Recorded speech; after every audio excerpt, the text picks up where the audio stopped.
வணக்கம். இன்னைக்கு நாம ஒரு முக்கியமான விஷயத்த பத்தி பார்க்க போறோம். தொழிலாளர் உரிமைகளோட உண்மையான வேர்கள் எங்க இருக்குன்னு புரிஞ்சுக்க ஆசிரியர் ஜனா அவங்க ரொம்ப சிறப்பா தொகுத்து வழங்கியிருக்கக்கூடிய வரலாற்று பதிவுகளை தான் இந்த விளக்கத் தொகுப்புல நாம ஆழமா அலச போறோம். சரி, தாமதிக்காம நேரா விஷயத்துக்குள்ள போயிடலாம். ஆரம்பத்திலேயே ஒரு பவர்ஃபுல்லான விஷயத்தோட நம்ம தொடங்குவோம். ஆசிரியர் ஜனா அவங்களோட இந்த அழுத்தமான முழக்கத்தை கேளுங்க. மே தினம் ஒரு நினைவு நாள் அல்ல, ஓர் உரிமை நாள். இதிலிருந்து என்ன புரியுது? மே தினத்தை ஏதோ வருஷத்துக்கு ஒரு வாட்டி வர ஒரு சாதாரண அரசு விடுமுறை நாளா மட்டும் பார்க்கறத நம்ம உடனே நிறுத்தணும். அது தொடர்ச்சியா நடந்துகிட்டு இருக்கிற ஒரு மாபெரும் உரிமை போராட்டம் அப்படிங்கறத நம்ம முழுமையா உணரணும். இன்னைக்கு நாம பயணிக்க போற பாதைய சுருக்கமா சொல்றேன்.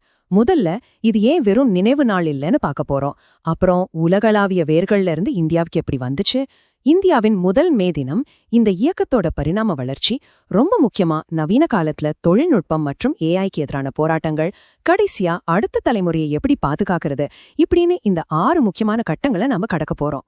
முதல் பகுதி, நினைவு நாள் அல்ல, தினத்தை மறுவரையறை செய்தல். கேலண்டர்ல இருக்கிற ஒரு தேதிய நாம எப்படி பார்க்கணுன்ற பார்வையே மொத்தமா மாத்திர பகுதி இது. இந்த விளக்கத் தொகுப்புல இருந்து நீங்க ஒரே ஒரு விஷயத்தை எடுத்துக்கணும்னா அது இதுதான். மே தினம் அப்படிங்கிறது மனித கண்ணியத்துக்கும் அவங்கள நியாயமா நடத்தணுங்கிறதுக்கான ஒரு உயிர்ப்புள்ள கோரிக்கை. அது ஏதோ பழைய காலத்துல நடந்ததை வருஷம் கொண்டாடுற நாள் கிடையாதுங்க. இன்னைக்கு நம்ம அன்றாட வாழ்க்கையில தொடர்ற சமூக நீதிக்கான ஒரு முக்கியமான அளவுகோல். அடுத்ததா உலகளாவிய வேர்கள் முதல் இந்தியா வரை. இதுதான் தொடக்கப்புள்ளி. அமெரிக்காவுல நடந்த ஒரு சின்ன உள்ளூர் போராட்டம் எப்படி உலகத்தையே திரும்பி பார்க்க வச்ச ஒரு நிகழ்வா மாறுச்சுன்னு இப்போ பார்க்கலாம். இது எங்க ஆரம்பிச்சதுன்னு பாத்தீங்கன்னா 1886ல சிகாகோல நடந்த ஹே மார்க்கெட் போராட்டங்கள். அங்க இருந்த தொழிலாளர்கள் எந்த ஒரு பெரிய சொகுசுக்காகவோ சலுகைகளுக்காகவோ போராடல. தங்களுக்கு 8 மணி நேர வேலை அப்படிங்கிற ஒரு அடிப்படை உரிமைக்காக போராடி தங்களோட உயிரையே தியாகம் பண்ணாங்க. அந்த இடத்துல பத்தின தீப்பொறிதான் கொஞ்சம் கொஞ்சமா உலகம் முழுக்க பரவ ஆரம்பிச்சது. இந்த காலக்கோடு எப்படி மாறி வந்திருக்குன்னு கவனிங்க. 1886ல நடந்த அந்த இரண்ட துயரச் சம்பவங்கள் சர்வதேச தலைவர்களை பாரிஸ் நகரத்துல ஒன்னு சேர வச்சுது. வெறும் 3 வருஷத்துல, அதாவது 1889ல ஒரு உலகளாவிய ஒருமைப்பாடு தினத்தை அவங்க அறிவிச்சாங்க. இது வரலாற்றுல ஒரு மாபெரும் திருப்பம். அடுத்த வருஷமே 1890ல உலகம் முழுக்க முதல் மே தினம் ரொம்ப உணர்வுபூர்வமா அனுசரிக்கப்பட்டுச்சு. பகுதி 3, இந்தியாவின் முதல் மே தினம், மெட்ராஸ், 1923.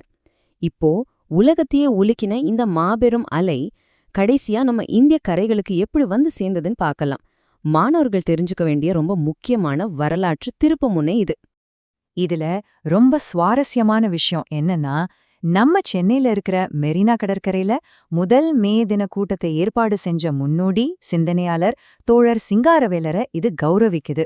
1923ஆம் ஆண்டு மே 1ஆம் தேதி நடந்த அந்த வரலாற்று சிறப்புமிக்க நிகழ்வுதான் இந்திய தொழிலாளர்களின் விழிப்புணர்வுக்கு ஒரு மிகப்பெரிய அடித்தளமா அமைஞ்சது. அப்போ வெளிவந்த தி ஹிந்து, சுதேசமித்ரன் மாதிரியான முக்கிய நாளிதழ்கள்ல கூட இந்த செய்தி பெரிய அளவுல பேசப்பட்டுச்சு. இந்த கடற்கரை கூட்டம்தான் விவசாயிகளுக்கும் தொழிலாளர்களுக்கும் சேர்த்து labour Kisan party of Hindustan அங்கிற ஒரு அமைப்பு உருவாக வழிகாட்டுச்சு. அது மட்டும் இல்லாம ஆங்கிலத்துல இருந்த மே டே அப்படிங்கிற வார்த்தைக்கு பதிலா சாமானிய மக்களுக்கும் புரியுற மாதிரி தொழிலாளர் தினம் அப்படிங்கிற அந்த ஆழமான தமிழ் வார்த்தையை அறிமுகப்படுத்தினதும் இங்கதான். இது ஒரு பிரம்மாண்டமான வரலாற்று மைல்கல்னு சொல்லலாம். 1923ல மெரினா கடற்கரையில நடந்த இந்த கூட்டத்துல தான் இந்தியாவுல முதன்முறையா தொழிலாளர் ஒற்றுமையின் அடையாளமான செங்கொடி வானத்தை நோக்கி ஏற்றப்பட்டுச்சு.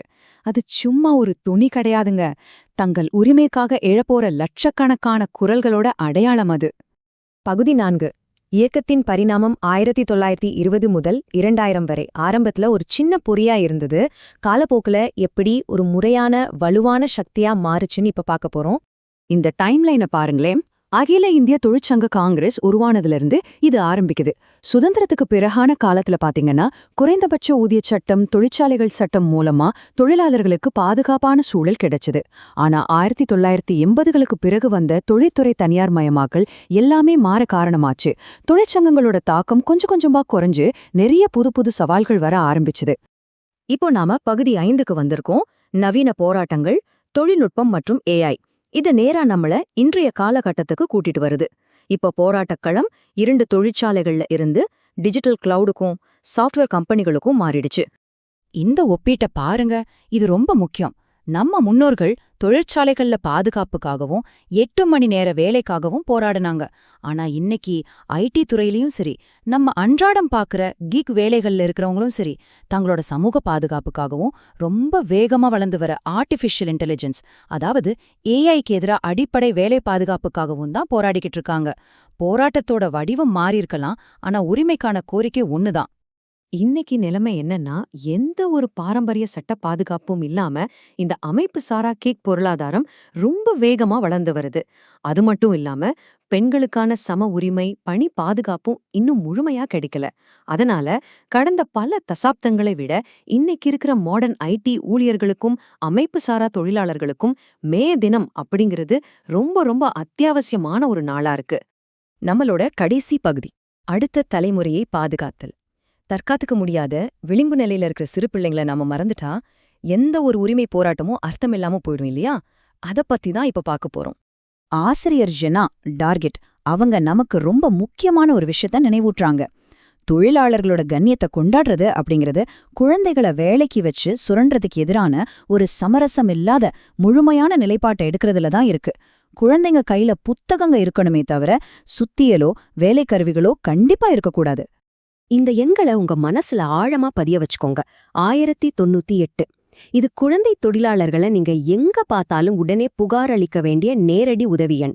அதே மாதிரி 1417 அப்படிங்கிறது பள்ளி கல்வித்துறையோட உதவி எண். அந்த குழந்தைங்களை மீட்டு அவங்க இருக்க வேண்டிய பள்ளிக்கூடங்கள்ல சேர்க்க இது உதவும். இது ஏதோ அரசாங்கத்தோட வேலை மட்டும் கிடையாது, நம்ம ஒவ்வொருத்தரோட சமூக கடமை. ஆசிரியர் ஜனாதார் அவங்களோட குறிப்புகள்ல இருந்து உருவான இந்த விளக்கத் தொகுப்பை நாம முடிக்கும்போது உங்ககிட்ட ஒரு கேள்வியை விட்டுச் செல்ல விரும்புறேன். இந்த ஒழுங்கற்ற கிக் வேலைகள், எதிர்பாராத ஏஐ தொழில்நுட்ப வளர்ச்சின்னு போயிட்டு இருக்கிற இந்த காலத்துல 1923ல நடந்த அந்த முதல் மே தினத்தோட துணிச்சலையும் ஒற்றுமையும் நாம எப்படி மீட்டெடுக்க போறோம்? நம்ம வேலைவாய்ப்புகளை எப்படி பாதுகாத்துக்க போறோம்? கண்டிப்பா யோசிச்சு பாருங்க. இந்த விளக்கத் தொகுப்பு உங்களுக்கு ரொம்பவே பயனுள்ளதா இருந்திருக்கும்னு நம்புறேன். சிந்திப்போம், செயல்படுவோம்.